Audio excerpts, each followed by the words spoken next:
Hey, what's up? This is Chosen, and it is time to get you caught up on what is coming up this weekend because we do have confirmation from Plarium that there will be 2x Sacreds. There will also be a 10x for a KALVALAX that is going to be pairing with that. But depending on the day that you pull is going to affect which is live for you. So we will get you full context on everything going on for those events and what is going to be happening in Raid as we head into the end of the week and into the weekend. So let's get into it.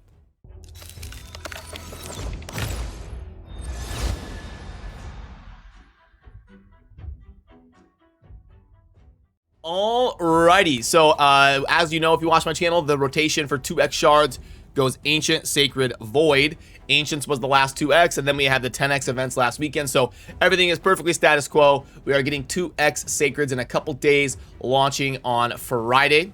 And then on Saturday, the very next day, they are going to be launching a 10x that coincides during the 2x Sacreds. So you're going to be double dipping a little bit with 2x Sacreds with the bonus chance of getting KALVALAX. Now, huge shout out to David Fitzsimmons, who actually won a Raid community contest designing this champion and did a ridiculously amazing job. This is such a cool looking champion. So yeah, great job, David. Absolutely crushed it with the design of KALVALAX. So KALVALAX is a new champion who was created by David Fitzsimmons and won that community competition that Raid had hosted. Then in terms of a refresher course quickly on KALVALAX as a champion, first of all, the base stats. Something noticeable here, the base HP is insanely low. That's crazy. 12,700 for a legendary champion is ridiculously low. So he is going to be very squishy. He is going to be really meant to be fast, like place or a bunch of poisons and blow up waves. He's not going to be some sort of tanky champion that's going to be easy to keep alive. So a little bit disappointing there in the base HP. Everything else is mostly normal. He gets 40 resistance and accuracy, which is kind of average. 99 speed is okay, and about 1,000 or 1,100 defense, okay, but the base attack is insanely high. That's why his base HP is kind of low. If he's going to have a base attack of 1663, that's one of the highest in the game.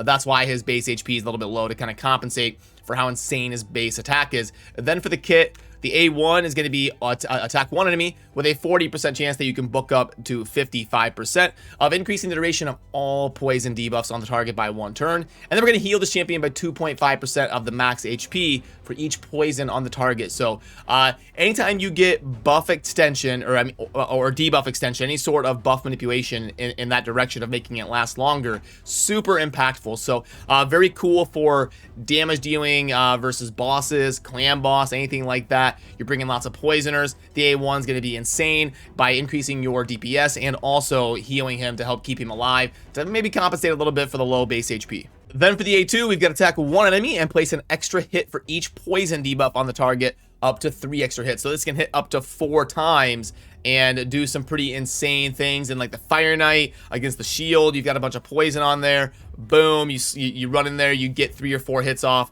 and really blast through that shield and get some like giant Slayer procs and stuff like that. Then on the A3, we've got an AoE that unfortunately is a 4-turn cooldown. You can't book it to 3, but it does scale off of enemy max HP, and the damage increases according to the number of poison debuffs on each target, which obviously you will be working with if you are putting this guy in a composition. And then a passive, place 4 poison debuffs on all enemies for 2 turns at the start of each round. Looking at things like pairing with Eleanor and Zavia for poison blow up strategies against waves and stuff, could be really insane. Has a 50% chance of placing a 5% poison debuff on all enemies at the start of each turn. So we get a good chance of AoE at the start of every turn for poison debuffs. Then whenever an enemy places a poison debuff on this champion, instantly remove it and replace it with heal instead. So he's basically immune to poison debuffs. He's going to be constantly cleansing them, and then not only doing that, but replacing it with a continuous heal.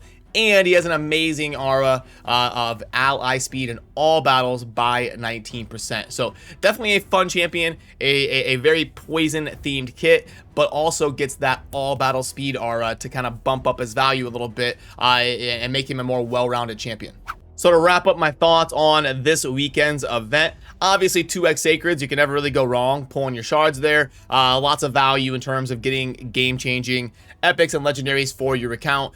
In terms of the 10x for KALVALAX, he's definitely a really cool champion. He's fun to have, but he's not like a Duchess. He's not a bad L or some support that's really gonna help you progress. He's more of a kind of niche, specialized damage dealer, can build cool teams around him instead of enabling your account to clear further content, if that makes sense. So more of a fun champ that can help you crank out damage, as opposed to an account changing champion that can help you progress, something like a Duchess or a Siffy or something like that will help you kind of clear content you otherwise wouldn't be able to. So keep that in mind when you're weighing if you want to pull during the 2x Sacreds part of it, or the part of it where KALVALAX is included in the 10x.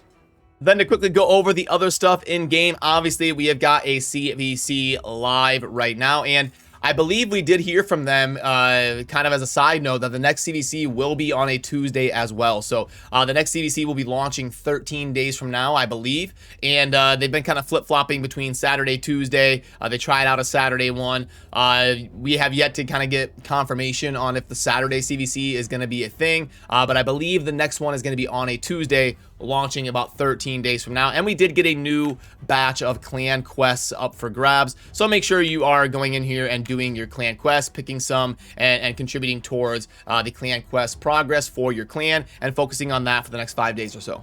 Also remember, during the Fusion event, the fact that we have a CVC live right now, you can go ahead and claim some of these fragment summons that maybe you were waiting on until there was a CVC live. So you'll want to do that within the next 16 hours or so before CVC ends. This is an opportunity to get some extra points for your team. If you are in a close neck-and-neck match, if all of you start summoning some of these fragment summons, that can be a big boost towards your clan points. So keep an eye on that. And then under the tournaments tab, currently we've got the Spider tournament is the only one going on. And you can see that this is a pretty normal par for the course Spider event. This is not part of the Fusion or anything. So just keep that in mind as you are thinking about grinding the Spider. But under the events tab, we do have the Artifact Enhancement, Dungeon Divers, and Champion Training that are all part of the Fusion. So the most important thing to kind of focus on is probably going to be Champion Training for most of you, because we do need to get all the way down here to 6,200 to get fragments for Demetha.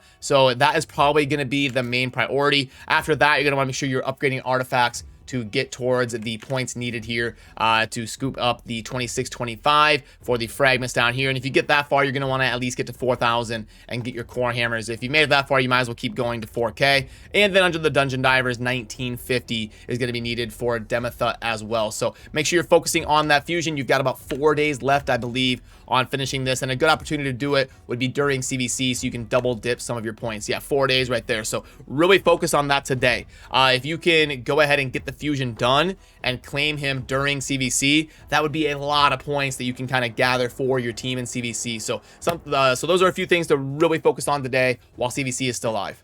Now we can pull up the shop and see if there is anything crazy going on here. We've got a big dungeon pack with a purchase limit of 2, so it's probably decent with 5 days of XP, gems of 1,000, energy of 2,000. We got energy refills of 20, 5 million silver. This is quite the spread out pack here, and 14 legendary tomes. 1.99, so not the best. Remember, we've got 2x Sacreds going on this weekend. There's no sacred shards or anything like that, but for a high spender, this is a pretty well-rounded pack, but not the best value you're gonna see, so it wouldn't be a recommend from me. This one starts out as a void. Oh, this is gonna be a void pack. Okay. The void strings are typically some of the best. Let me see how it starts. Not usually amazing, but some of the best in terms of the strings that you will see. So let's go 300k, and then 300 gems, And then for the void shard, we're going to do 7. Yeah, 2.01 as the first part of the string. Usually the first part of the string is like a 1.5 to a 1.8. So yeah, the voids are typically the best. I can't tell you I don't remember this one off the top of my head. But for you high spenders out there that are in the top 5-10% of spenders in raid, the special void pack is worth considering. And then even maybe holding off until we get like an insane 10x and you're close to mercy, or until we get 2x voids. The monthly pack grades out as about a 2.5. Divine speed, there we go, another good offer for you whales out there. It is 6-star gear. For 95% of you, this is not going to be a good purchase, but for those of you that are serious about progressing up in Platinum Arena and really going hard in PvP, and you're a high spender, that would be a really good pack to buy. And then the special potions pack, this is obviously to kind of capitalize on those people that are falling short on the fusion and give them an incentive to kind of get after this here. Okay, so we've got, what is this? This is hard to understand here, because it looks like we get 16 superiors plus 6 is 22 plus 12 is 34. So okay, we've got 34 superiors. This is just kind of looks weird. Then for greater, this is gonna be greater. Oh no, wait, that's a superior. So we've got to go to 40 on superior. Then for greater, we get 60 plus 20 is 80. And plus 20 is 100, I think. Like, there's a chance I messed this up, but either way, this is not going to be a great pack for anybody out there unless you're desperate to kind of acquire these potions to wrap up the fusion here. But we've still got a couple days until it's dire, so you're going to get each dungeon to kind of open up and grind these. I would prefer to do that instead of buying the potions pack. Especially since, to Plarium's credit, they did, if you see on the bottom under equivalent superiors, they did make potion like grinding about triple as good as it used to be. So to their credit, that is something they definitely nailed. We now get 9.6 superior equivalents based on the average energy refill by grinding stage 20, as opposed to what we used to get of 3.45 superiors per energy refill on stage 15. So I did actually adjust the potion values down a little bit because it's a little bit easier for us to acquire them in game. So to Plarium's credit, they got that part right, but the side effect is the potion packs aren't really worth as much as they otherwise would be. So I would recommend grind the stages instead of buying a pack like that.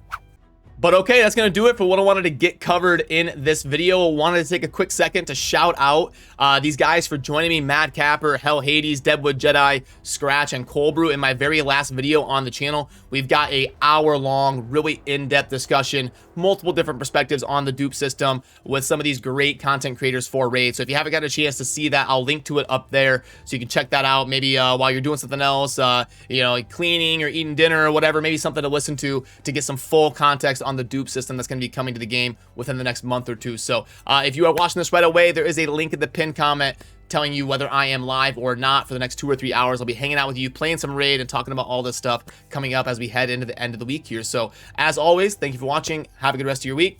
Peace.